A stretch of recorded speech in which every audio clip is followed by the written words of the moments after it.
สวัสดีค่ะพี่น้องเมื่อนี้ก็พาพี่น้องมาเลาะชมสวนแตงคือเก่าพี่น้องหลังจากเขาซักลักนั่นเนาะจ้ะซักลักแล้วก็ดึงเสือกข้างบนไว้เนาะจ้ะใส่ปุ๋ยแล้วค่อยจะดึงตะข่ายเนาะจ้ะเนาะแตงครบรอบ7 วันพี่น้องทุดีครบรอบ7 วันเนาะจ้ะเนาะใบแตงใบคล้ายกำลังจะออกพี่น้อง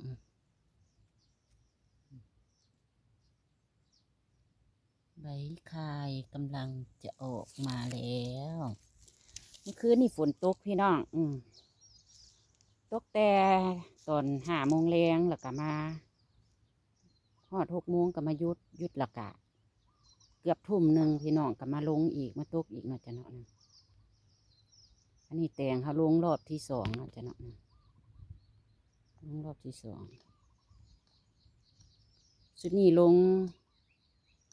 ป่องกว่าพี่น้อง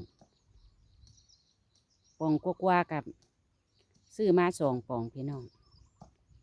ปลูกแล้วลอกตัวนั่นกะหนูเอาไปเบิดพี่น้องเดี๋ยวมาลงใหม่ มาลงไม้รอบที่2ล็อกนั่น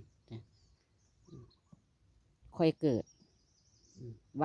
วานยาฆ่าหนูใหม่ที่แรกบ่ได้ใส่ยาเนาะจ้ะบ่ได้ใส่ยาฆ่าหนูเอาไปเบิดเลย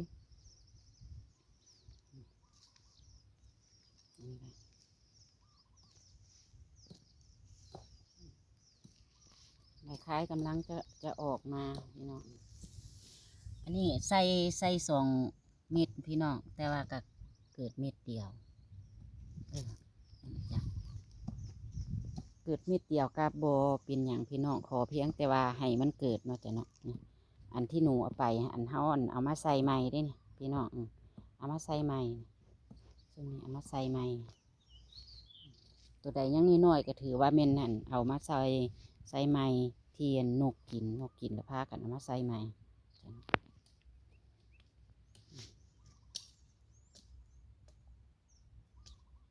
นั่นเพื่อนกาฝั่งรักยึดไว้พี่น้องเพราะว่ายามนี่มันลมพายุฤดูร้อนเนาะจ้ะเนาะยามนี่มันลมย่านมันนั่นบัดที่นี่ดินมันก็แข็งแน่กับซักลักกับบ่ค่อยเน้นปานใดเนาะจ้ะเนาะบ่ค่อยเน้นปานใด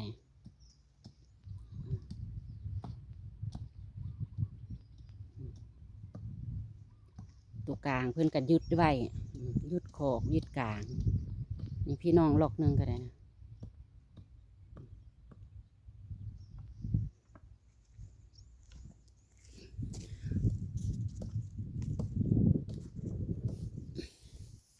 สุดนี้คือสิหญ้าหลายพี่น้อง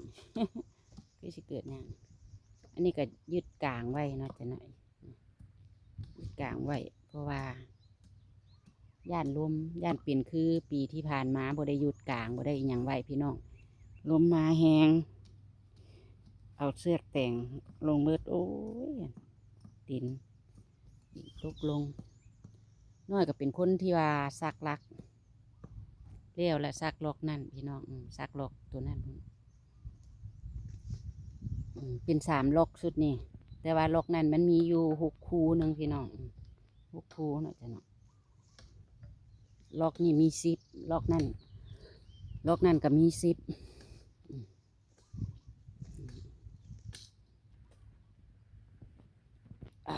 มาลุ่นไปน้ำกันว่า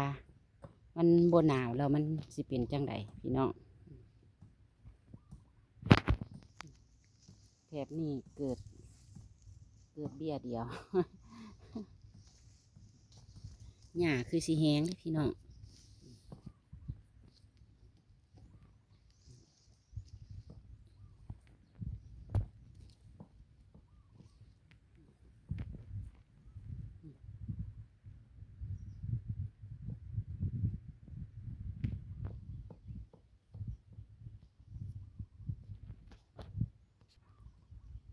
พาพี่น้องมาเลาะชมแตงปลูกใหม่ล็อกที่2 งวด2พี่น้องงวดที่2แล้ว